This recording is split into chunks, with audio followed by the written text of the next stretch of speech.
Hello friend, मैं आपका मित्र भूपेन ठाकरे स्वागत करता हूं अपने यूट्यूब चैनल जीएस मंथन 88 पे। और आज का जो हमारा टॉपिक है वो है चक्रवात साइक्लोन। तो आज हम चक्रवात और जो साइक्लोन है इसको बहुत डिटेल में देखेंगे और समझने का प्रयास करेंगे कि किस तरीके से इसका फॉर्मेशन होता है और वर्ल्ड लेवल पर ये कितना डैमेज करता है चीज़ों को। तो बड़े विस्तार से इसको हम लोग देखेंगे। और उससे भी पहले आप लोगों से एक रिक्वेस्ट है कि आप मेरे वीडियो को पूरा वॉच करें और शुरू से लेकर अंत तक मेरे साथ इस वीडियो में बने रहें, आपको भी कुछ सीखने मिलेगा। अगर वीडियो आपके काम का नहीं होता तो आप दूसरे लोगों तक वीडियो को ज़रूर शेयर करें, ये आपकी नैतिक जिम्मेदारी है। तो चलिए ठीक है, हम लोग वीडियो में आते हैं और देखते हैं चक्रवात के विषय में। चक्रवात को अंग्रेजी में हम लोग साइक्लोन कहते हैं। तो क्या क्या टॉपिक हमको देखना है कि साइक्लोन क्या है, इसकी परिभाषा हम लोग देखेंगे। इसके अलावा हम लोग देखेंगे पवन क्या है, पवन के प्रकार देखेंगे, चक्रवात के प्रकार देखेंगे। चक्रवात दो किस्म के होते हैं, उष्णकटिबंधीय चक्रवात और शीतोष्ण चक्रवात। ठीक है, हम थोड़ा सा यहाँ शीतोष्ण चक्रवात के बारे में देख लेते हैं। विपरीत स्वभाव की वायु राशियों के मिलने से वाताग्र या फ्रंट के सहारे चक्रवात का निर्माण होता है, मतलब शीतोष्ण चक्रवात का निर्माण होता है। तो दो विपरीत स्वभाव की वायु राशियां जहां मिलती हैं उनके मिलने से ही वहां पर शीतोष्ण चक्रवात बनता है, क्योंकि 60 से 65 अक्षांश पे इनका निर्माण होता है। तो वहां पर सूर्य की किरणें बराबर मात्रा में नहीं पहुंच पाती, इसलिए वहां टेम्परेचर और प्रेशर उतना काम नहीं करता। वहाँ पर जो है दो अलग अलग वायु राशियाँ होती हैं। एक तो 30-35 से जाने वाली जो पछुआ पवन है जो कि 60-65 की ओर जाती है, मैं अक्षांशों की बात कर रहा हूँ। और दूसरी 90 डिग्री से जो ध्रुवी पवनें आती हैं जिसको हम लोग पूर्वा कहते हैं। तो जो पूर्वा होती है, ध्रुवों से आने वाली हवा होती है, वो ठंडी होती है, जबकि 30-35 अक्षांश से जो पछुआ पवन जाती है वो थोड़ी सी गर्म होती है। और जब दोनों मिलती हैं तो दोनों के मिलने से क्या होता है कि शुरू में तो एक फ्रंट का निर्माण होगा। देख लीजिए, ये एक वायु राशि है और दूसरी वायु राशि, और बीच में क्या बनता है, फ्रंट। मतलब दो सेनाएं आपस में खड़ी हैं और उनके बीच में एक क्या होता है, सकरा, छोटा सा गलियारा होता है। कुछ देर तक वो क्या होते हैं, सामने रहते हैं, और उसके बाद में वो उस फ्रंट के सहारे जो ठंडी हवा होती है वो हल्की हवा को अपने ऊपर उठाती है और एक गोल एक चक्कर का निर्माण होने लगता है। कहाँ पर, शीतोष्ण चक्रवात में। ठीक, इसकी इंटेंसिटी कम होती है, मतलब यहाँ पर दाब प्रवणता कम होती है, इसलिए ज़्यादा विनाशकारी नहीं होते शीतोष्ण चक्रवात। ठीक है, और ज़्यादातर जो चक्रवात आते हैं ये अक्टूबर से अप्रैल के महीने में आते हैं, आप लोग इतना इसको याद रखेंगे। ठीक, उसके अलावा हम लोग देखेंगे उत्पत्ति के कारण। किसकी उत्पत्ति के कारण, हम उष्ण कटिबंधीय चक्रवात की उत्पत्ति के कारण देखेंगे। हमने शीतोष्ण चक्रवात को जितना समझना था हमने समझ लिया, क्योंकि हमारे लिए वो ज़्यादा इम्पोर्टेंट नहीं, हमारे लिए उष्ण कटिबंधीय चक्रवात ज़्यादा इम्पॉर्टेंट है, क्योंकि ये हमारे कोर्स का हिस्सा भी है और भारत के दृष्टिकोण से ही ये ज़्यादा महत्वपूर्ण हो जाता है। ठीक, उष्णकटिबंधीय चक्रवात को ट्रॉपिकल साइक्लोन कहते हैं, जबकि शीतोष्ण चक्रवात को टेम्परेट साइक्लोन कहते हैं। ठीक, इसकी उत्पत्ति के कारण हम देखेंगे, या निर्माण हेतु क्या क्या आदर्श परिस्थितियां हैं उनको देखेंगे।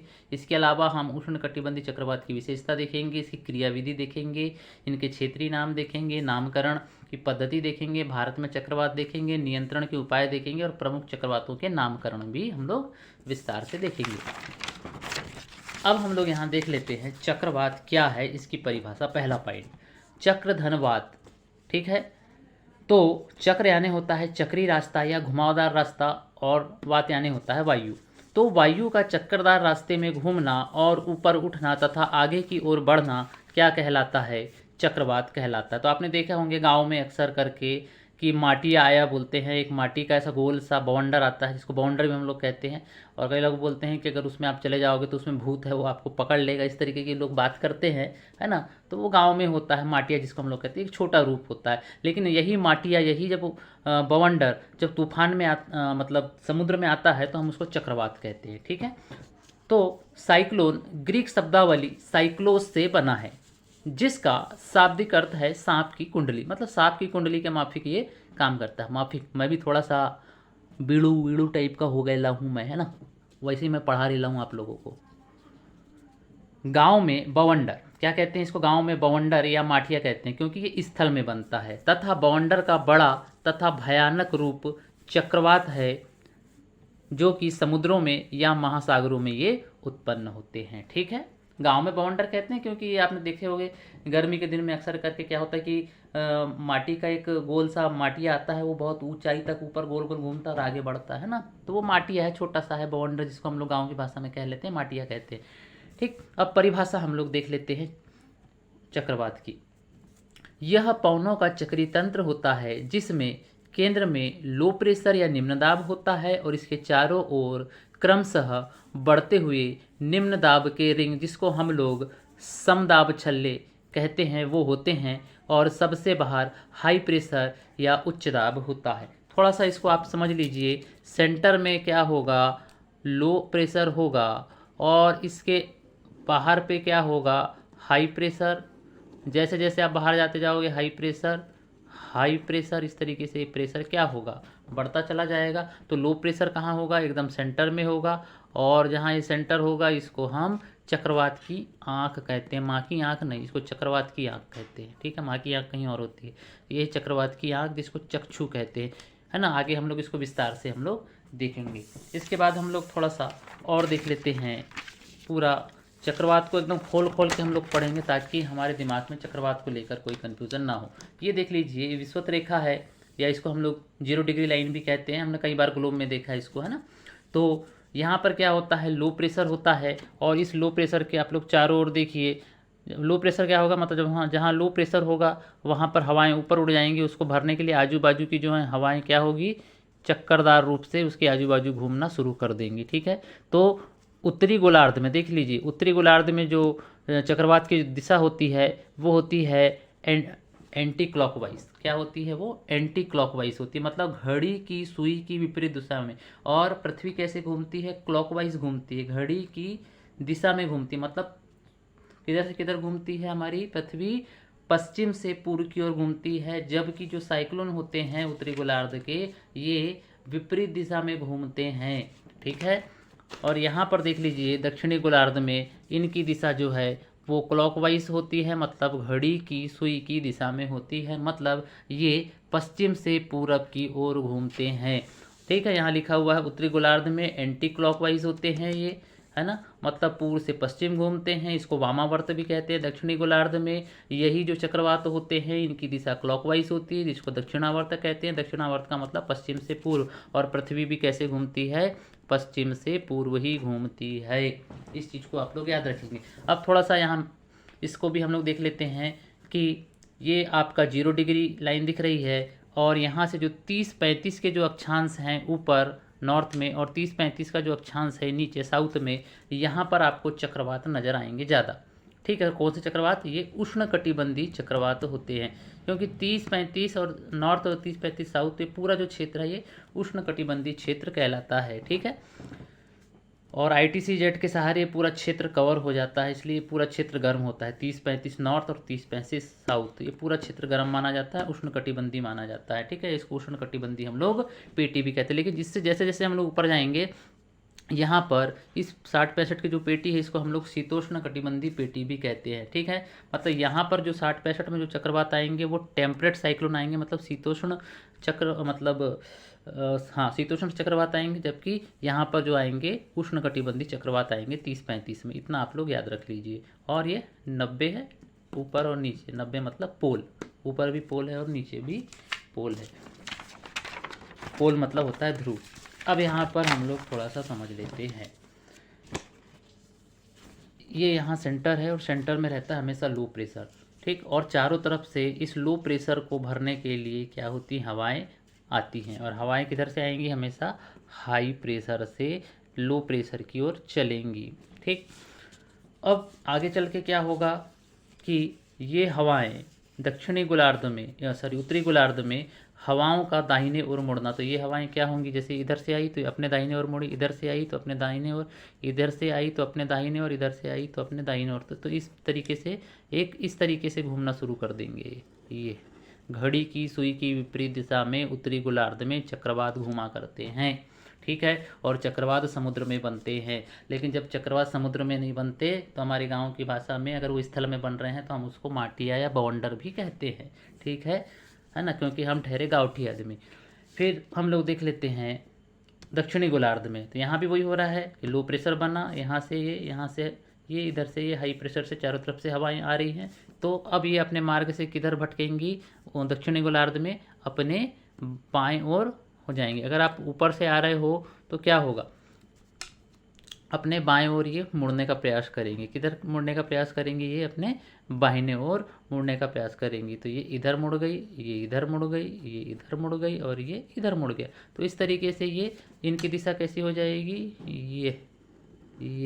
ये घड़ी की सुई की दिशा में घूमने लगते हैं, मतलब ये क्लॉकवाइज घूमते हैं, मतलब ये पश्चिम से पूर्व की ओर घूमते हैं, जिसको हम क्या कहते हैं? दक्षिणावर्त कहते हैं। ठीक, मतलब पवनों का ऐसा चक्र जिनमें केंद्र में लो प्रेशर एवं हाई प्रेशर बाहर की तरफ होता है तथा बाहर से केंद्र की तरफ, मतलब परिधि से केंद्र की तरफ हवाएं जब चलती हैं तो उसको हम चक्रवात कहते हैं। ठीक है, चक्रवात के प्रकार देख लेते हैं। उष्णकटिबंधीय चक्रवात 10 डिग्री नॉर्थ साउथ से लगाकर 30-35 नॉर्थ साउथ तक इनकी मतलब ये पाए जाते हैं, जबकि शीतोष्णकटिबंधीय चक्रवात 35 अंश नॉर्थ साउथ से 60-65 नॉर्थ साउथ तक ये पाए जाते हैं। ठीक है, इतने बीच में जो चक्रवात पाए जाएंगे वो शीतोष्णकटिबंधीय चक्रवात पाए जाएंगे। क्योंकि और शीतोष्णकटिबंधीय चक्रवात क्यों बनते हैं? जब दो विपरीत स्वभाव की वायु राशियां आपस में मिलती हैं तो उनसे शीतोष्णकटिबंधीय चक्रवात बनते हैं। और शीतोष्णकटिबंधीय चक्रवात समुद्र में भी बन सकते हैं और जमीन में भी बन सकते हैं, लेकिन जो उष्णकटिबंधीय चक्रवात हैं ये कहाँ बनते हैं? समुद्र में बनते हैं। और इनमें आँख पाई जाती है और इसमें आँख नहीं पाई जाती। आँख क्यों बनती है? क्योंकि यहाँ लो प्रेशर और हाई प्रेशर का कॉन्सेप्ट है, मतलब यहाँ पर ठंडी और गर्म जो है मतलब वायु राशि यहाँ मिलती हैं। ठीक है, लेकिन यहाँ जो वायु राशि होती हैं वो तुलनात्मक रूप से उतनी गर्म और उतनी ठंडी नहीं होती, लेकिन दोनों का स्वभाव अलग अलग होता है। इस कारण यहाँ पर निर्माण होता है फ्रंट का, और फ्रंट के सहारे हवाएं क्या करती हैं? एक दूसरे को ऊपर की ओर उछालती हैं। लेकिन यहाँ पर जो ठंडी हवा है वो हमेशा नीचे रहती है और भारी हवा हमेशा हल्की हवा हमेशा कहाँ रहेगी? जो गर्म हवा रहेगी ऊपर रहेगी, और इसके कारण एक चक्करदार रास्ते का निर्माण हो जाता है। ठीक है, इस तरीके से ये शीतोष्णकटिबंधीय चक्रवात का जन्म होता है। ठीक, इसके बाद में हम देख लेते हैं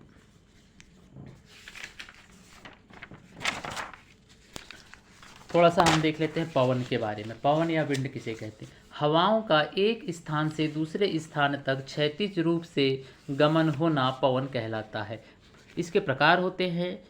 ठीक, अब हवाएं कैसी चलती हैं? इस तरीके से चलती हैं, ये है ना, पवन जो होती है ऐसी चलती है, क्षैतिज चलती है और ऊपर चल रही है तो इसको कहेंगे हम ऊर्ध्वाधर, लेकिन इसको पवन नहीं बोलेंगे। हवा का ऊर्ध्वाधर ऊपर की ओर उठना, और जब जो हवा है वो क्षैतिज रूप से चलेगी तो हम उसको पवन या विंड बोलेंगे। प्रकार देख लेते हैं। सबसे पहले सनातनी पवन या स्थायी पवन, या इसको प्राथमिक पवन, या इसको प्लेनेटरी विंड या प्राइमरी विंड भी कहते हैं। इसका उदाहरण है व्यापारिक पवन, पछुआ पवन या पूर्वा या ध्रुवी पवने। ठीक है, इसके अलावा मौसमी पवने या इसको सेकेंडरी विंड कहते हैं, है ना, या इसका उदाहरण जो है वो है मानसून पवने। ठीक, उसके अलावा क्षेत्रीय पवनें होती हैं जो अलग अलग स्थान में अलग अलग नामों से जानी जाती हैं, है ना, जैसे नार्वेस्टर न्यूजीलैंड में पाई जाती है, हरमट्टन सहारा में पाई जाती है, सिरक्को सहारा में पाई जाती है ना। तो इस तरीके से अलग अलग इनके क्षेत्रीय पवनों के नाम होते हैं। इसके अलावा हम बड़े विस्तार से उष्णकटिबंधीय चक्रवात को देखेंगे, क्योंकि हमारे अध्ययन का केंद्र ही उष्णकटिबंधीय चक्रवात है, जिसको हम लोग ट्रॉपिकल साइक्लोन कहते हैं। यह चक्रवात दोनों गोलार्धों में 10 डिग्री नॉर्थ साउथ से 30-35 नॉर्थ साउथ अक्षांशों के मध्य बनते हैं, है ना। उसके अलावा उष्णकटिबंधीय चक्रवात उत्तरी गोलार्ध में एंटी क्लॉकवाइज मतलब वामावर्त मतलब पूर्व से पश्चिम की ओर घूमते हैं, जबकि दक्षिणी गोलार्ध में मतलब इनके लिए दिशाएं चेंज हो जाएंगी। यह बड़े भयानक व विनाशकारी होते हैं, मतलब इनसे बड़ी मात्रा में लार्ज स्केल पे क्या होता है? विनाश होता है। अब उत्पत्ति के कारण देख लेते हैं। यह निर्माण हेतु आदर्श परिस्थितियां या आवश्यक दशाएं क्या होंगी जब चक्रवात का निर्माण होगा? पहला, जलीय क्षेत्र मतलब सागर महासागर में उत्पन्न होते हैं, मतलब इनको एक व्यापक समुद्री सतह चाहिए जहां पर इनका निर्माण आसानी से हो सके। तापमान जल क्षेत्र के किसी विशेष स्थान पर, मतलब बहुत बड़ी वाटर बॉडी है लेकिन उसके किसी एक विशेष या पर्टिकुलर प्लेस पे क्या होगा कि तापमान 26.5 डिग्री या 27 डिग्री से ऊपर चला जाए, तब वहाँ पर क्या होगा? तापमान बढ़ने से वहाँ लो प्रेशर क्रिएट होगा, और लो प्रेशर क्रिएट करने से आजू बाजू की जो हाई प्रेशर की हवाएं हैं वो लो प्रेशर की ओर एक चक्करदार रास्ते में घूमना शुरू करेंगी फेरल के नियम के कारण। ठीक है, और तापमान बढ़ने से लो प्रेशर बनता है, यहाँ लिखा हुआ है। ठीक, अब आगे की बात हम लोग कर लेते हैं, है ना। अब बड़ा जल क्षेत्र होने पर पानी को गर्म होने में बहुत अधिक समय लगता है। सही बात है, अगर बहुत बड़ा खुला एरिया है तो वहाँ पर वाष्पीकरण की दर क्या होगी, थोड़ी सी कम हो जाएगी। आप ऐसा सोच के देखो, आप एक छोटी कटोरी में पानी गर्म करो और एक बड़े परात में पानी गर्म करो, कौन जल्दी गर्म होगा? स्वाभाविक सी बात है कि कटोरी का पानी जल्दी गर्म होगा, क्योंकि उसका एरिया कम है। लेकिन जो थाली में आप पानी या परात में पानी गर्म कर रहे हो उसको गर्म होने में थोड़ा समय लगेगा। तो वही प्रक्रिया सेम यहाँ जल के मामले में भी है। तो यहाँ पर कंडीशन क्या होगी, सक्रिय समुद्र में पानी को गर्म होने में समय कम लगता है तथा यहाँ पर चक्रवात की संभावनाएं अधिक बनती है, क्योंकि जैसे बंगाल की खाड़ी में सबसे ज़्यादा चक्रवात आते हैं, उसका कारण है कि यह सकरा समुद्र जैसा है। ठीक, इसके अलावा कोरियोलिस बल मतलब फेरल का नियम का होना अति आवश्यक है, और फेरल के नियम के अनुसार हवाएं उत्तरी गोलार्ध में हमेशा अपने दाहिने ओर मुड़ती हैं। ठीक है, उसके अलावा वायु का गर्म तथा नम क्या होना, वायु का गर्म होना या नम होना, नम मतलब आर्द्र, मतलब गर्म वायु में काय को होल्ड करने की कैपेसिटी होती है पानी की बूंदों को, तो उसके कारण क्या होगा, वो नम होंगी, तो उसका नम होना आवश्यक है। इसका कारण क्या है, गुप्त उष्मा या लेटेंट हीट, मतलब उष्णकटिबंधीय चक्रवात की जो ऊर्जा होती है या स्टम इंजन या जो विशाल इंजन भी इनको कहते हैं, इसका जो मुख्य कारण है ये गर्म और नम हवा ईंधन का काम करती है। याद रखेंगे, गुप्त उष्मा क्या होती है, गुप्त उष्मा ऐसी उष्मा होती है जो किसी पदार्थ की अवस्था परिवर्तन के लिए जिम्मेदार होती है। जैसे पानी है, समझ लीजिए पानी है, अगर पानी में अगर उष्मा मिल जाए पानी को जब उष्मा मिलेगी तो इसको एनर्जी मिलेगी, और इस एनर्जी को ये पाकर क्या होगा, ये पानी काय में बदल जाएगा, ये भाप या गैस में बदल जाएगा। ठीक है, मतलब ये इसके पास लेटेंट हीट थी, इसलिए ये अपनी अवस्था को परिवर्तन कर लेता है। ठीक है, तो ऐसे ही होता है कि जब सूर्य का प्रकाश किसी पर्टिकुलर प्लेस पे ज़्यादा पड़ता है, गर्मी ज़्यादा पड़ती है, तो वहाँ का जो पानी की जो सरफेस होती है, तो वहाँ पानी की जो बूंद है वो भाप में बदल जाती है, अपनी अवस्था में परिवर्तन कर लेती है, और जब वो वापस ऊपर जाती है तो कंडेंसेशन की प्रोसेस स्टार्ट हो जाती है एडियाबेटिक लेफ्ट रेट के तहत, है ना। तो उसके कारण क्या होगा, ऊपर जाकर जब कंडेंस होंगी तो उससे जो एनर्जी जो रिलीज हो जाएगी, मतलब वो वापस से अपनी स्थिति में आ जाएगी। शुरू में पानी था, पानी से बनी भाप, और भाप ऊपर जाके संघनन होकर वापस से पानी में बदल गया, और उससे जो एनर्जी जो वातावरण के आसपास के क्षेत्र में जो रिलीज होती है उसी को ही लेटेंट हीट कहा जाता है। और लेटेंट हीट का मतलब वह उष्मा जो किसी पदार्थ की अवस्था परिवर्तन के लिए जिम्मेदार होता है, उसको लेटेंट हीट कहते हैं। और लेटेंट हीट के सहारे ही उष्णकटिबंधीय चक्रवात को क्या मिलती है, ऊर्जा मिलती है। मतलब जो उष्णकटिबंधीय चक्रवात होते हैं ये एक स्टीम इंजन या विशाल इंजन की भांति काम करते हैं, और जिसकी ऊर्जा का जो मुख्य सोर्स होता है वो कहीं ना कहीं लेटेंट हीट या जो गर्म और नम हवा होती है वो ईंधन का इसका काम करती है। अगर हम विशेषता देखें तो 30 से 35 नॉर्थ में इनकी दिशा एंटी क्लॉकवाइज यानी वामावर्त होती है, जबकि 30-35 साउथ में इनकी दिशा क्लॉकवाइज होती है। ये नॉर्थ और साउथ आप समझ लेना, मैं अक्षांशों की बात कर रहा हूँ। ठीक है, नॉर्थ मतलब इक्वेटर से ऊपर मतलब उत्तर दिशा में, और साउथ की मैं बात करूँ तो इक्वेटर से नीचे मतलब दक्षिण दिशा में। इसके अलावा अगली विशेषता जो है, समुद्रों और महासागरों से उत्पन्न होकर तटों की ओर तथा मैदानी क्षेत्रों में ये प्रवेश करते हैं। ठीक है, और 27 डिग्री से अधिक तापमान आवश्यक होता है। इतनी बात आप लोग जान लो, अगर 27 डिग्री तापमान अगर बढ़ गया किसी समुद्र में किसी विशेष स्थान पे, तो वहाँ पर चक्रवात आने के लिए पूरी आदर्श दशाएं उत्पन्न हो जाती हैं। जो चक्रवात होते हैं ये अंडाकार या वी के आकार के होते हैं। ठीक, इसके अलावा इसकी विशेषता और है, ये भयंकर विनाशकारी होते हैं, और सबसे छोटा तथा भयानक टॉर्नेडो उत्तर अमेरिका में पैदा होता है। मतलब सारे चक्रवातों में या सारे बवंडरों में सबका जो बवंडर होता है वो होता है टॉर्नेडो, है ना। सबसे छोटा होता है, लेकिन इसकी जो विनाश करने की जो क्षमता होती है वो सबसे ज़्यादा होती है। ठीक है, किसकी, टॉर्नेडो की। ठीक, जैसे हमारे यहाँ इसको चक्रवात या साइक्लोन कहते हैं, तो इसी चक्रवात को अमेरिका में टॉर्नेडो कहते हैं। ठीक है, तो मतलब अलग अलग क्षेत्रों में अलग अलग नामों से ये जाने जाते हैं। ठीक, इसके अलावा तड़ित झंझा, भयंकर वर्षा, तूफान, घनघोर काले बादल मतलब कपासी वर्षी मेघ, जिसको हम लोग क्यूलोनिम्बस क्लाउड भी कहते हैं, उसका निर्माण जो है इस उष्णकटिबंधीय चक्रवात के दौरान होता है। इसके अलावा हम अगली चीज देख लेते हैं।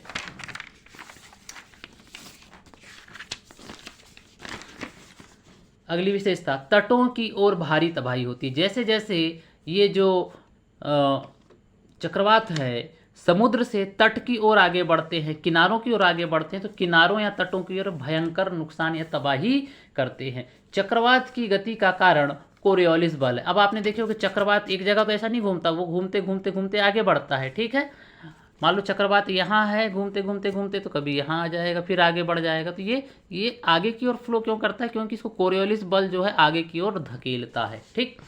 चक्रवात की लैंड में पहुंचने के बाद इंटेंसिटी घट जाती है। जैसे चक्रवात तट से निकलकर मुख्य भूमि में आता है और जैसे प्रवेश करता है तो इसकी इंटेंसिटी कम हो जाती है। इंटेंसिटी कम होने का कारण क्या होता है कि इसकी नमी की मात्रा घट जाती है। जब ये पानी में रहता है तो वहाँ से वो नमी ग्रहण करता है और ये नमी ऊपर जाती है और घनघोर बादलों का निर्माण और वर्षा, ये सारी चीज़ें होती हैं, ठीक। मतलब नमी की मात्रा में कमी होती जाएगी जैसे जैसे ये लैंड की ओर जाएगा, मतलब सागर से भूमि में जाने पर नमी की मात्रा घटेगी। उसके अलावा जैसे ही यह समुद्र से निकलकर या महासागरों से निकलकर लैंड में आता है तो घर्षण बल या जो फ्रिक्शन फोर्स है वो बढ़ जाता है, जो इसकी गति को कम कर देता है। इसके अलावा ऊष्मा में कमी हो जाती है। जितनी ऊष्मा उसको वहाँ मिल रही थी किसी समुद्र के विशेष पर्टिकुलर प्लेस में, तो इसकी ऊष्मा क्या हो जाएगी, लैंड में आने के बाद इसकी ऊष्मा घट जाएगी और जैसे जैसे इसकी ऊष्मा घटेगी इसकी इंटेंसिटी कम हो जाएगी। इसके अलावा कोरियोलिस बल में भी क्या हो जाती है, कमी हो जाती है, क्योंकि जब घर्षण बल बढ़ेगा तो हवाओं को घूमने के लिए उतना जो कोरियोलिस बल जो है वो काम नहीं कर पाएगा। इस कारण ये उतने तेजी से नहीं घूम पाएंगे और आगे नहीं बढ़ पाएंगे और आगे जाकर ये समाप्त हो जाएंगे, ठीक है।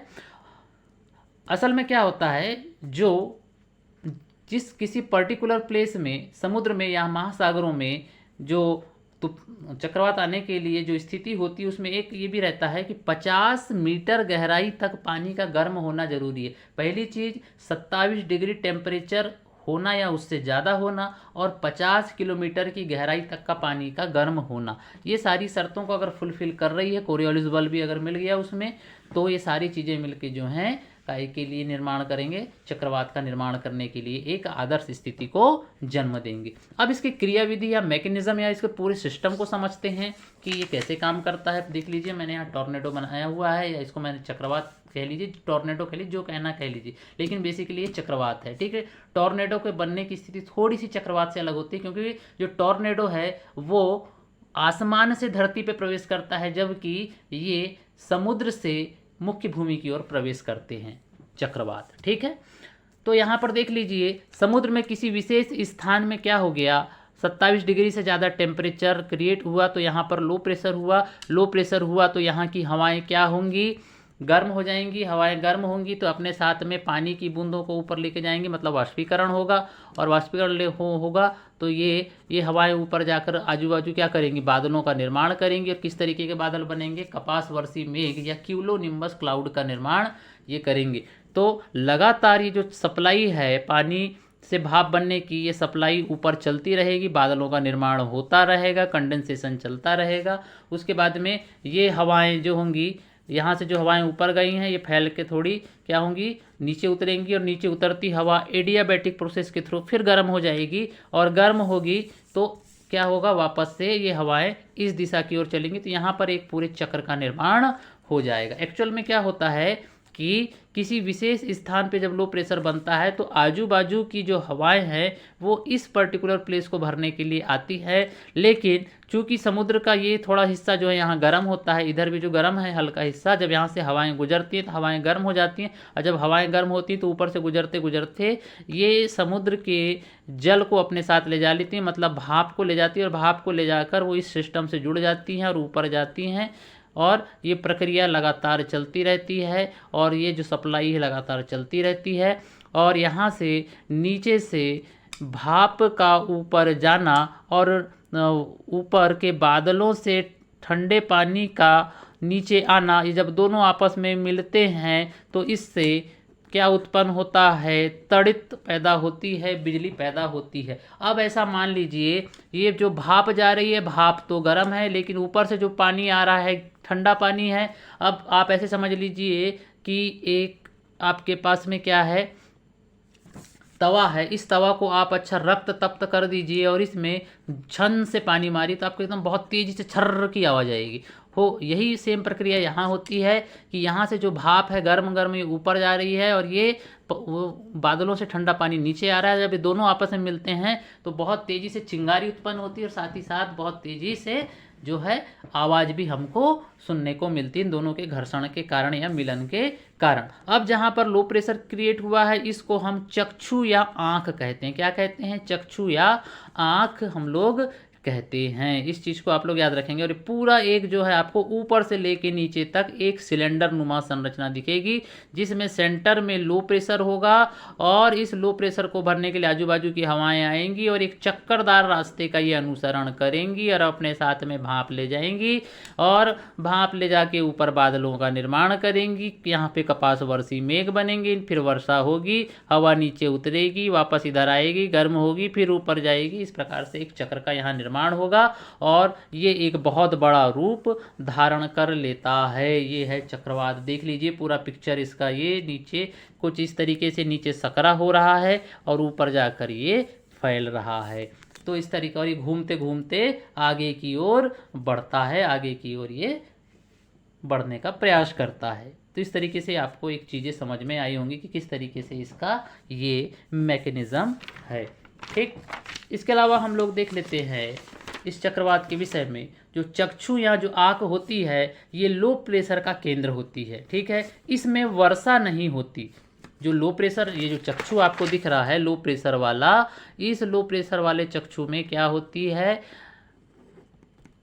इसको हम क्या कहते हैं? आँख कहते हैं। जहाँ लो प्रेशर इसको हम लोग आँख कहते हैं। और इस आँख वाले जो क्षेत्र में क्या होता है कि ये लो प्रेशर का केंद्र है। यहाँ पर वर्षा बिल्कुल नहीं होती, मौसम साफ होता है। साथ ही साथ पवन की स्पीड 1 किलोमीटर प्रति घंटा होती है। अगर कोई व्यक्ति इस चक्षु के अंदर मौजूद है मतलब वो सुरक्षित है, लेकिन अगर आप इस चक्षु के दाएं या बाएं या चारों ओर तरफ कहीं भी अगर आप फंस गए तो ये समझ लीजिए कि आप बचने वाले नहीं हो। मतलब ये चक्रवात आपको निस्तो नाबूद करके छोड़ेगा।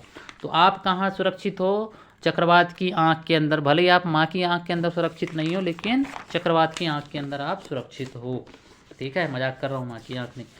इसके अलावा ये जो चक्षु या जो आँख है इसका जो विस्तार होता है, इसका जो डायमीटर होता है वो 10 से 30 किलोमीटर तक होता है। कितना होता है? 10 से 30 किलोमीटर तक। मतलब इसकी जो चौड़ाई होती है वो इतनी होती है, 10 से 30 किलोमीटर तक होती है। और ये ऊपर का ये जो शेप दिख रहा है ये ऊपर का, तो इसका थोबड़ा इतना चौड़ा रहता है। लगभग कई बार इसका जो व्यास है वो 450 किलोमीटर तक का इसका ऊपर का डायमीटर रहता है, ऊपर का इसके मस्तक का।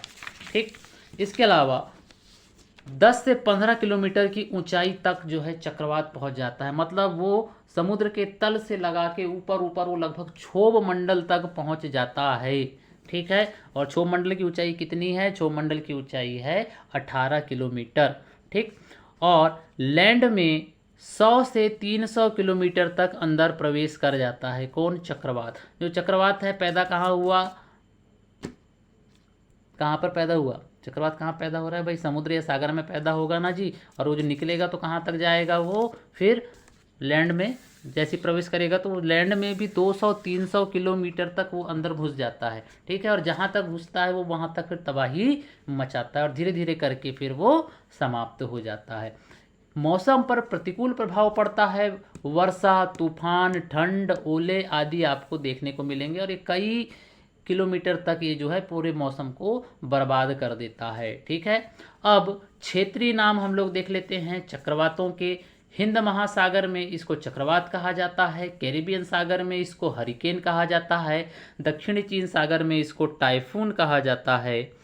दक्षिण चीन सागर में टाइफून हो गया, जापान में भी टाइफून कहा जाता है, फिलीपींस में इसको बैगू या थैल्मा कहते हैं, ऑस्ट्रेलिया में इसको विली विली कहते हैं, उत्तरी अटलांटिक या पूर्वी प्रशांत क्षेत्र में इसको हरिकेन कहते हैं, दक्षिण पूर्व एशिया में इसको टाइफून कहते हैं, दक्षिण पश्चिम प्रशांत महासागर में इसको साइक्लोन या चक्रवात कहते हैं और यूएसओ में इसको टॉर्नेडो कहते हैं, जो कि महाद्वीपीय क्षेत्रों में चलते हैं। यह समझ लो चक्रवात या बवंडर का बड़ा भाई है।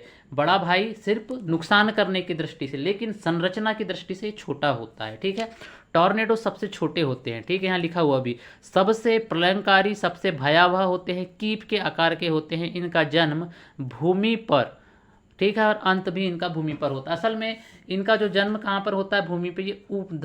ये ऊपर से मतलब आसमान से धरती पर प्रवेश करते हैं और फिर घूमते घूमते आगे बढ़ते हैं। ठीक, यह 15 से 30 मिनट तक सक्रिय रहते हैं। मैं टॉर्नेडो के विषय में बता रहा हूँ जो कि अमेरिका में आते हैं। ठीक है, यह 15 से 30 मिनट तक सक्रिय रहते हैं, लेकिन विशेष परिस्थितियों में कई कई घंटों तक भी बने रहते हैं। और ये ऊपरी वायुमंडल से नीचे धरती में प्रवेश करते हैं, ऊपर से भाग से नीचे आते हैं। ठीक है, जबकि जो चक्रवात होते हैं इनका जन्म होता है समुद्र में, और समुद्र से नीचे नीचे करके फिर लैंड में प्रवेश करते हैं। और ये आसमान से आई आपाते समझ लो टॉर्नेडो, ये साले ऊपर घूमते हैं और ऊपर घूमते घूमते धरती में फड़ाक से घूमते हैं। मतलब ये इसका जो नीचे का जो मत्था होता है बड़ा पतला सा होता है, बिल्कुल छुन्नू मुन्नू सा, और ये इसका नुन्नू बहुत बड़ा होता है ऊपर पे। ठीक, हाँ सॉरी नुन्नू बोल दी, कौन सा वो क्या हो गया। हाँ आगे देख लीजिए, टॉर्नेडो जो होता है यहाँ लिखा हुआ है 65% जो टॉर्नेडो होते हैं प्रतिवर्ष यूएसए में आते हैं। लगभग यूएसए में प्रतिवर्ष 65% टॉर्नेडो आते हैं, मतलब बहुत ज़्यादा मात्रा में टॉर्नेडो आया करते हैं। कहाँ पर, आपके यूएसए में। तो ये सारी बातें रही। इसके अलावा अभी वीडियो ख़त्म नहीं हुआ है, अभी बहुत कुछ अभी देखना बाकी है, छोड़ूंगा नहीं। अब इसके अलावा हम लोग देख लेते हैं इसका नामकरण। अब नामकरण को थोड़ा सा यहाँ पर विस्तार से देखते हैं। सितंबर 2004 से यह स्टार्ट हुआ। ठीक है, इस बात को आप लोग जान लीजिए कि चक्रवात को अलग अलग स्थानों में अलग अलग नाम से जाना जाता है। ठीक है, कोई उसको टॉर्नेडो कहता है, कोई उसको हरिकेन कहता है, कोई टाइफून कहता है, हम लोग चक्रवात कहते हैं। ठीक है, लेकिन जो इनके चक्रवातों के जो नामकरण रखने की जो पद्धति या टाइफूनों के नामकरण रखने की जो पद्धति है सितंबर 2004 से स्टार्ट हुई। बांग्लादेश, भारत, मालदीव, म्यांमार, ओमान, पाकिस्तान, श्रीलंका और थाईलैंड द्वारा यह प्रस्तावित नाम इसमें शामिल थे। ठीक, शुरू में ये 8 देश ही नाम रखा करते थे किसका, चक्रवातों का। ठीक, लेकिन 2018 में 5 और देश इसमें जुड़ गए, ईरान, कतर, सऊदी अरब, संयुक्त अरब अमीरात और यमन। तो 8 और 5 13, इस तरीके से 13 देश शामिल हो गए जो इसका नामकरण करते हैं। ठीक, नियम, नामकरण हेतु प्रस्तावित नियम। ठीक है, नामकरण हेतु प्रस्तावित नियम भी बनाए गए कि क्या क्या चीज़ें होनी चाहिए नाम रखने के दौरान। राजनीति और राजनीतिक हस्तियों के नाम पर नामकरण नहीं किया जाएगा, किसका, चक्रवात का।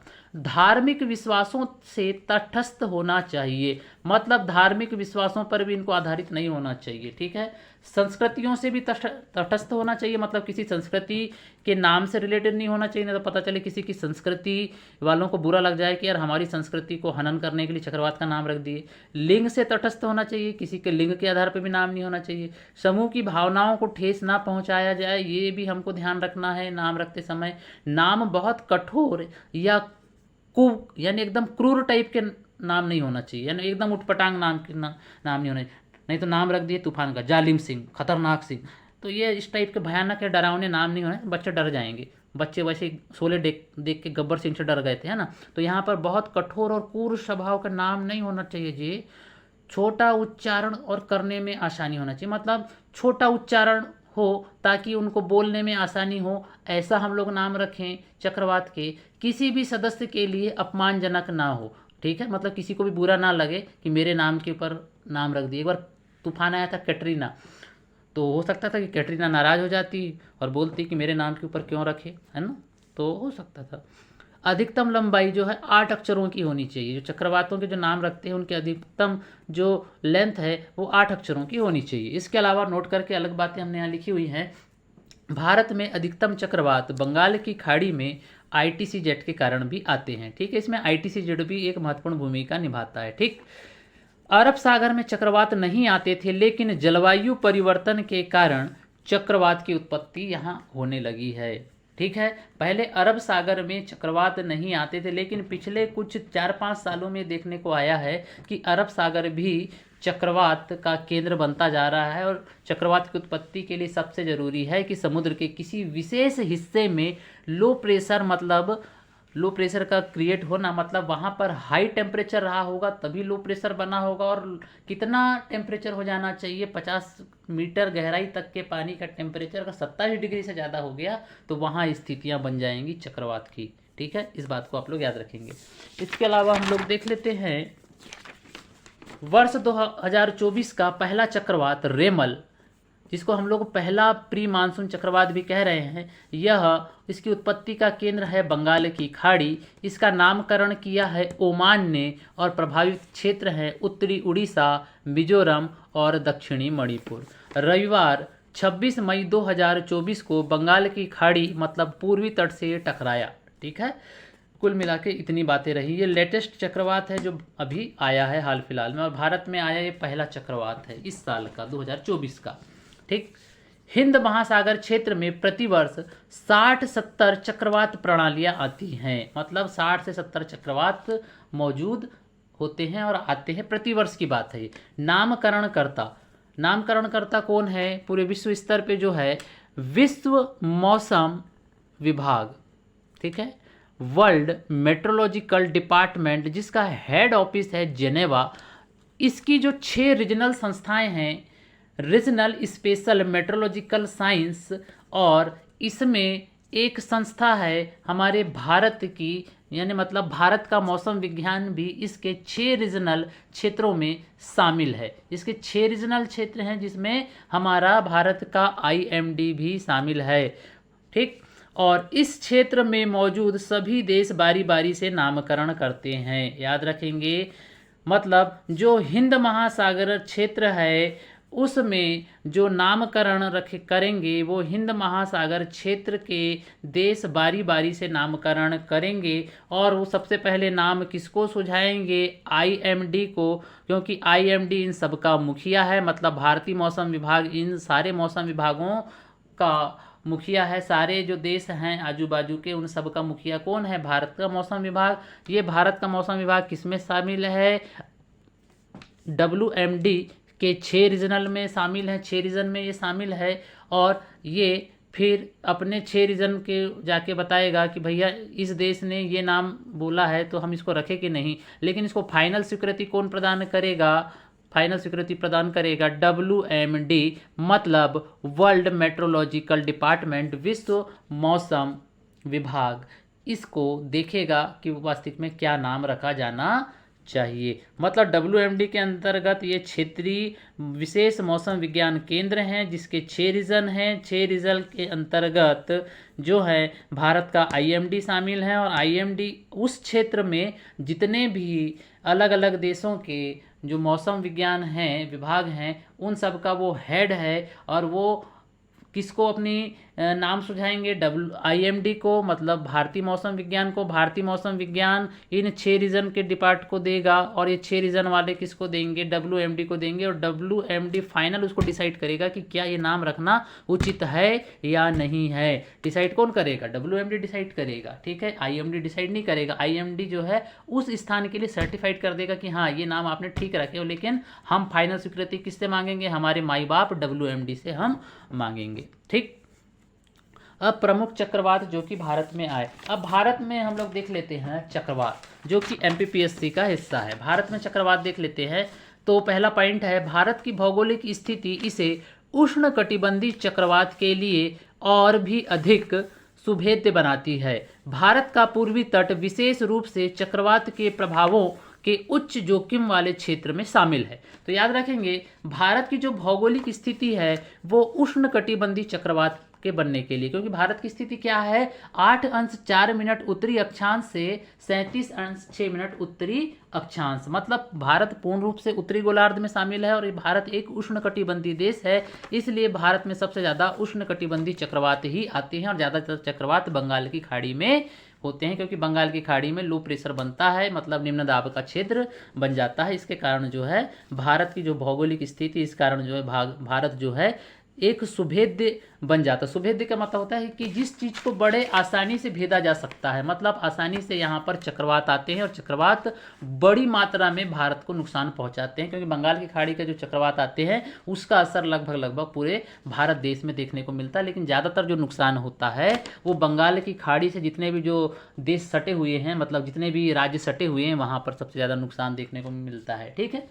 इसके अलावा बंगाल की खाड़ी में उच्च तापमान का होना, बंगाल की खाड़ी में उच्च तापमान का होना मतलब निम्न दाब का क्षेत्र वहां पर बनना, प्लस नदियों तथा वर्षा से ताजे पानी का निरंतर होने वाला अंतर प्रवाह चक्रवात उत्पत्ति हेतु आदर्श स्थिति पैदा करता है। क्योंकि बारिश होगी तो बारिश का पानी भी कहाँ जाएगा, ताज़ा पानी बंगाल की खाड़ी में। इसके अलावा भारत की अधिकतर नदियाँ जो हैं बंगाल की खाड़ी में जाकर गिरती हैं। कुछ नदियों को अगर छोड़ दिया जाए तो अधिकतर नदियाँ बंगाल की खाड़ी में ही जाकर गिरती हैं, तो वहाँ पानी की उपलब्धता बनी रहती है।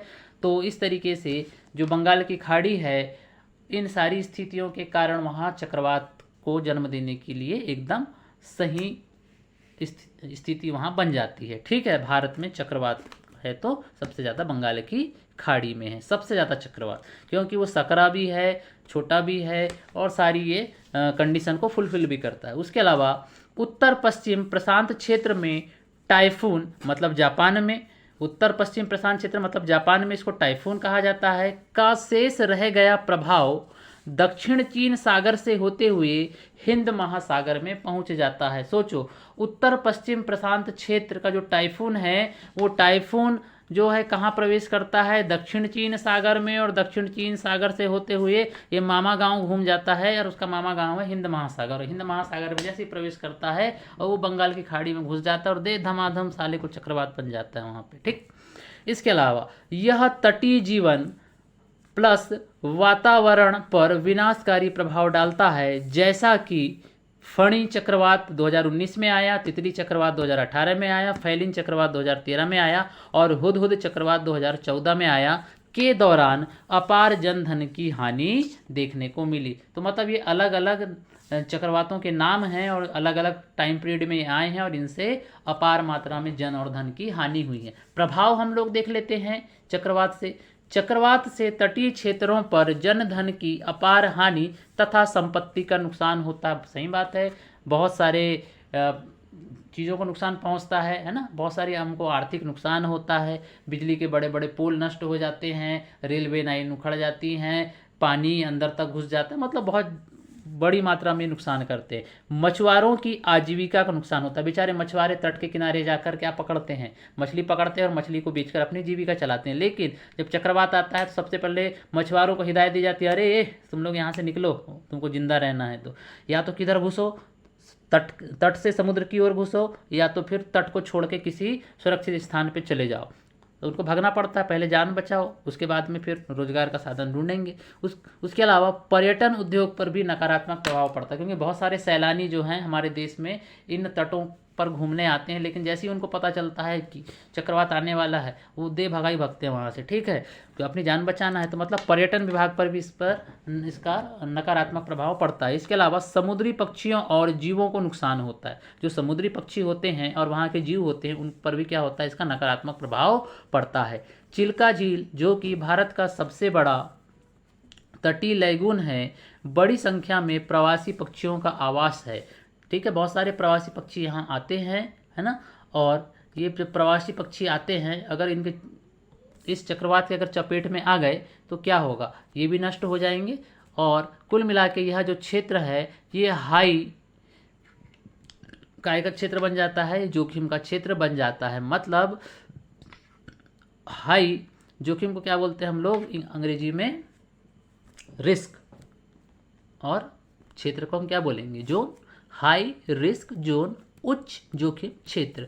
तो कुल मिला के ये जो भारत का सबसे बड़ा जो लैगून है चिल्का झील, तो अगर यहाँ पर अगर प्रवासी पक्षी आ रहे हैं और उस दौरान अगर चक्रवात आया तो इनका पूरा क्या नष्ट हो जाता है, इनका जीवन भी नष्ट हो जाता है। और ये कई बार जो है इस चक्रवात के चलते यहाँ पर आना भी छोड़ देते हैं। ठीक है, क्योंकि पक्षियों का जो सिक्स सेंस होता है वो काफ़ी प्रबल होता है, वो पहले ही उस स्थान को छोड़कर चले जाते हैं। ठीक, इसके अलावा हम लोग और देख लेते हैं चक्रवात का नियंत्रण कैसे किया जाता है। चक्रवात का नियंत्रण कैसे होगा? जोखिम मानचित्रण, मतलब रिस्क मैपिंग कराना पड़ेगा। मतलब जहाँ जहाँ भी जो चक्रवात से संबंधित क्षेत्र हैं उनका हमको मानचित्रीकरण करना पड़ेगा। भूमि उपयोग की योजना, मतलब लैंड यूज प्लान, मतलब चक्रवात के बाद में उस भूमि का हम लोग पुनः कैसा उपयोग करें ये भी हमको देखना पड़ेगा। अभियांत्रिक संरचनाएं, मतलब इंजीनियरिंग स्ट्रक्चर, मतलब सेफ कंस्ट्रक्शन का हमको यूज़ करना पड़ेगा। मतलब ऐसे सुरक्षित घर बनाने पड़ेंगे जो चक्रवात से पूर्ण रूप से महफूज रह सके। इसके अलावा चक्रवात आश्रय, मतलब साइक्लोन शेल्टर हमको बनाना पड़ेगा। इसके अलावा बाढ़ प्रबंधन या फ्लड मैनेजमेंट हमको करना होगा। मैंग्रोव वृक्षारोपण या मैंग्रोव प्लांटेशन हमको करना पड़ेगा। मतलब ये बाढ़ के प्रभाव को कम करते हैं। अगर हम मैंग्रोव पौधे लगा रहे हैं तो ये बाढ़ के प्रभाव को कैसा करेंगे? कम कर देंगे। रोकेंगे तो नहीं, लेकिन कम कर देंगे, उसकी इंटेंसिटी को कम कर देंगे। क्यों? क्योंकि चक्रवात के दौरान बाढ़ भी आती है, क्योंकि पानी को वो अपने साथ उछालकर आगे की ओर भी ले जाता है और तट की ओर बड़ी बड़ी लहरें भी आ जाती हैं। ठीक, और वो लहरें बहुत अंदर तक घुस जाती हैं जो बाढ़ का कारण बनती है। इसके अलावा जन जागरूकता पैदा करना, मतलब क्रिएट द पब्लिक अवेयरनेस, मतलब लोगों में चक्रवात को लेकर जन जागरूकता पैदा करना। सामुदायिक भागीदारी, मतलब कम्युनिटी पार्टिसिपेशन भी होना चाहिए। मतलब लोगों की भी आप इसमें भागीदारी सुनिश्चित करो कि चक्रवात जब आए या चक्रवात के पहले जो भी स्थितियां होंगी तो उसको सरकार और लोग सबके स्तर पर आपस में एक कोलैबोरेशन के तहत वो काम किया जाए, ताकि हम चक्रवात से बच सकें या उसका उचित प्रबंधन हम कर सकें, क्योंकि ये एक प्राकृतिक आपदा है। ठीक, अगला पॉइंट देखिए, यहाँ लिखा हुआ है चक्रवात जब तट से टकराता है तो उसको लैंडफॉल कहते हैं। ठीक है, चक्रवात का नामकरण उनकी ताकत और गति के आधार पर रखा जाता है। चक्रवात का नामकरण काय के आधार पर किया जाता है? चक्रवात की ताकत और उसकी गति के आधार पर किया जाता है। प्रमुख भारतीय चक्रवातों की अगर हम लोग बात करें तो इसमें बिपरजॉय, जो कि गुजरात में 5 जून 2023 को आया था, इसका नामकरण बांग्लादेश ने किया था और प्रभावित क्षेत्र था पश्चिम तट या अरब सागर। देख लीजिए, अरब सागर में 5 जून 2023 को विपरजॉय आया था और हमने क्या बताया था कि पहले अरब सागर में क्या नहीं आते थे? साइक्लोन नहीं आते थे, लेकिन जैसे ही क्लाइमेट चेंज हो रहा है अब अरब सागर में भी हमको चक्रवात देखने को मिल रहे हैं। इसके अलावा मेंडोस जो है ये इसका नामकरण यूएई, यूनाइटेड अरब अमीरात, मतलब संयुक्त अरब अमीरात ने इसका नामकरण किया और ये कोरोमंडल मतलब चेन्नई में आया 2022 में और अंडमान निकोबार को भी इसने प्रभावित किया। इसके अलावा मिचोंग जो है नाम जो है म्यांमार द्वारा दिया गया, जो कि चेन्नई और मतलब कोरोमंडल अंडमान में ये आया था ये, और तमिलनाडु, आंध्र प्रदेश और उड़ीसा को इसने प्रभावित किया था। तो कुल मिलाकर कोरोमंडल और अंडमान में आया, इसने चेन्नई, तमिलनाडु, आंध्र प्रदेश और उड़ीसा को प्रभावित किया था। इसके अलावा हम अन्य चक्रवातों को यहाँ देख लेते हैं। इसके अलावा है सीतारंग, इसका नामकरण थाईलैंड द्वारा हुआ और प्रभावित क्षेत्र था उड़ीसा और पश्चिम बंगाल। ठीक है, और ये 2022 में आया था। गुलाब चक्रवात का नामकरण पाकिस्तान द्वारा किया गया, जो कि उड़ीसा मतलब पूर्वी तट पर ये 2021 में आया था, मतलब बंगाल की खाड़ी में ही ये जन्म लिया था। यास, जो कि ओमान द्वारा दिया गया नाम है, ये पश्चिम बंगाल में 2021 में आया था, मतलब ये भी बंगाल की खाड़ी में आया था। इसके अलावा तोक्ता चक्रवात जो है इसका नामकरण म्यांमार द्वारा किया गया और यह पश्चिमी तट पर 2021 में आया और इसने गुजरात, महाराष्ट्र को सबसे ज़्यादा प्रभावित किया और सबसे ज़्यादा इसने मुंबई को प्रभावित किया। इसके अलावा निसर्ग है यह गुजरात और महाराष्ट्र में मतलब अरब सागर में आया था मई 2020 में। इसका नामकरण बांग्लादेश में ने किया था और इसका अर्थ होता है प्रकृति, और इसे हम पूर्व मानसून भी कहते हैं निसर्ग को। तो निसर्ग को थोड़ा सा इंपॉर्टेंट कर लीजिएगा। ठीक, इसके अलावा अम्फान जो है पश्चिम बंगाल, अंडमान तथा उड़ीसा में इसने तबाही मचाई थी, जो कि मई 2020 में आया था। इसका नामकरण थाईलैंड ने किया था। इसके अलावा वायु, यह नामकरण भारत ने किया था और यह पश्चिमी क्षेत्र में मतलब आया था, मतलब अरब सागर में आया था और इसने भारत, ओमान और पाकिस्तान में तबाही मचाई थी। इसके अलावा चक्रवात है, यह पूर्वी तट पे आया था 2019 में और इसने उड़ीसा आंध्र प्रदेश को प्रभावित किया था और फणी नाम बांग्लादेश ने दिया था। इसके अलावा बुलबुल, बुलबुल जो नाम है पाकिस्तान द्वारा नामकरण किया गया था और बंगाल की खाड़ी मतलब ये पूर्वी क्षेत्र में इसका जन्म हुआ था और बंगाल की पश्चिम बंगाल और उड़ीसा को इसने सबसे ज़्यादा प्रभावित किया था। ठीक है, और याद रखेंगे इसकी उत्पत्ति दक्षिण चीन सागर से हुई थी और ये होते होते कहाँ प्रवेश कर गया था, बंगाल की खाड़ी में, और इसने इन सारे क्षेत्रों को प्रभावित किया था। आराम से देख लीजिए। ठीक, इसके अलावा हम कुछ और चीज़ों को देख लेते हैं। इसके अलावा यहाँ देख लीजिए लिखा हुआ है ताउते। ताउते जो है इसका नामकरण म्यांमार ने किया था और ये अरब सागर में आया था, मतलब पश्चिमी तट पे आया था मई 2021 में। इसके अलावा तितली चक्रवात पाकिस्तान में आया था बंगाल की खाड़ी में 2018 में। ठीक, इस तरीके से रहा। इसके अलावा हम लोग देख लेते हैं 2023 में प्रमुख चक्रवात मोचा मई 2023 में आया था। इसका नामकरण यमन ने किया था और बंगाल की खाड़ी तथा अंडमान में ये इसने तबाही मचाई थी। विपरजॉय ये आया था जून 2023 में और ये आया था, ये नाम दिया था बांग्लादेश ने और इसकी उत्पत्ति हुई थी अरब सागर में। तेज यह अक्टूबर 2023 में आया था और यह नाम भारत ने दिया था और यह अरब सागर में आया था। इसके अलावा हामून अक्टूबर 2023 में आया था और इसका नामकरण ईरान ने किया था और इसने बंगाल की खाड़ी इसका उत्पत्ति का केंद्र था। ठीक है, इसके अलावा मिथिली 2023 में आया था और यह नामकरण मालदीव ने दिया था और यह बंगाल की खाड़ी में उत्पन्न हुआ था। मिचोंग यह म्यांमार का मतलब नामकरण जो है म्यांमार ने किया था। ठीक है, तो इस तरीके से 2023 में जो जो प्रमुख चक्रवात आए थे उनका मैंने आपको नाम भी बता दिया। इसके अलावा 2023-24 में आने वाले तूफानों की सूची, ठीक है, और पहले से ही नाम तय हो जाता है कि अब जो चक्रवात आएगा उसको क्या नाम दिया जाएगा और कौन सा देश उसका नाम रखेगा, तो पहले ही बता दिया गया है। तो अभी हाल ही में हमने अभी पढ़ा इससे पहले रेमल, तो इसका नामकरण किसने किया, ओमान ने किया था, जो कि अभी 26 मई 2024 को बंगाल की खाड़ी से टकराया।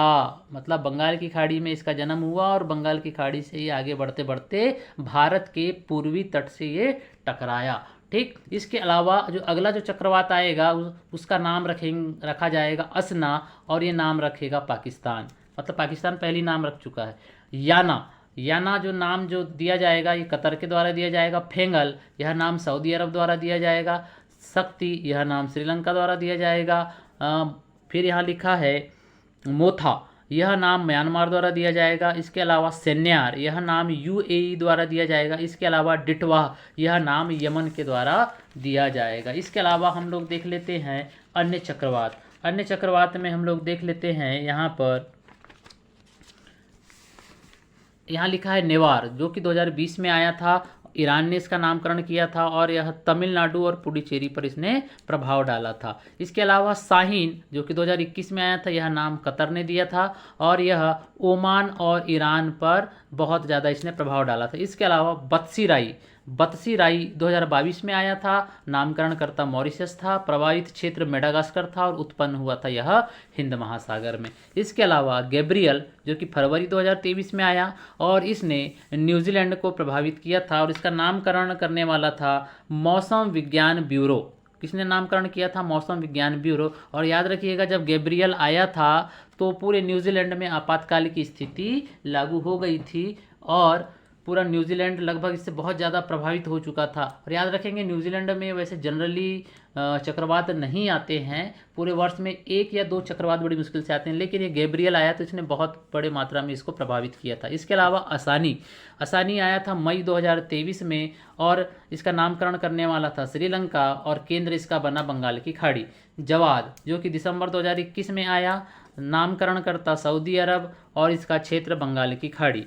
बुरेवी इसका नामकरण करने वाला मालदीव और केरल और तमिलनाडु प्रभावित क्षेत्र है ये। तो कुल मिलाकर ये जो है हिंद महासागर को दर्शा रहा है। इसके अलावा टाइफून मुइफा जो कि 2022 में आया, उत्पन्न जो क्षेत्र है प्रशांत महासागर और प्रभावित जो क्षेत्र थे जापान, चीन और फिलीपींस थे। इसके अलावा मैगी ये 2022 में आया, खाने वाली मैगी नहीं है, मैगी है ना, इसका प्रभावित क्षेत्र था फिलीपींस। इसके अलावा मेरी ना तेरी ना मेरी, यह है मेरी 2022, नामकरण जो है उत्तर अमेरिका प्रभावित क्षेत्र जापान और उत्पन्न हुआ था प्रशांत महासागर। इसके अलावा हीना मन्नोर जो कि 2022 में आया, प्रभावित क्षेत्र जो है इसका दक्षिण कोरिया है, जापान है, उत्पन्न जो है ये प्रशांत महासागर में हुआ। इसके अलावा एलेक्स जो कि 2022 में आया और प्रभावित क्षेत्र जो था इसका दक्षिण फ्लोरिडा, बहामास और क्यूबा, और उत्पन्न हुआ था ये अटलांटिक महासागर में। इसके अलावा कोडी जो कि 2022 में आया, इसका प्रभावित जो क्षेत्र था वो था जापान और इसकी उत्पत्ति हुई थी प्रशांत महासागर में। तो इस तरीके का ये आज का एक छोटा सा वीडियो, तो मैं नहीं कह सकता काफ़ी बड़ा वीडियो हो चुका है ये। तो इस तरीके का एक प्रयास हमारे द्वारा किया गया चक्रवात को लेकर, और लगभग मैंने सारी बातों को समेटने का प्रयास किया है, और ये मेरा प्रयास आपको पसंद आएगा ऐसी मैं उम्मीद करता हूँ। और आप लोगों से एक विनती है कि आप मेरे वीडियो को प्लीज़ लाइक करें, शेयर करें, सब्सक्राइब करें, और यह वीडियो जिन लोगों के लिए ज़्यादा कारगर साबित हो सकता है उन लोगों के लिए आप उन लोगों तक वीडियो को लेके जाएँ। ये आपकी नैतिक जिम्मेदारी है। मिलते हैं फिर नेक्स्ट वीडियो में। जय हिंद, जय भारत।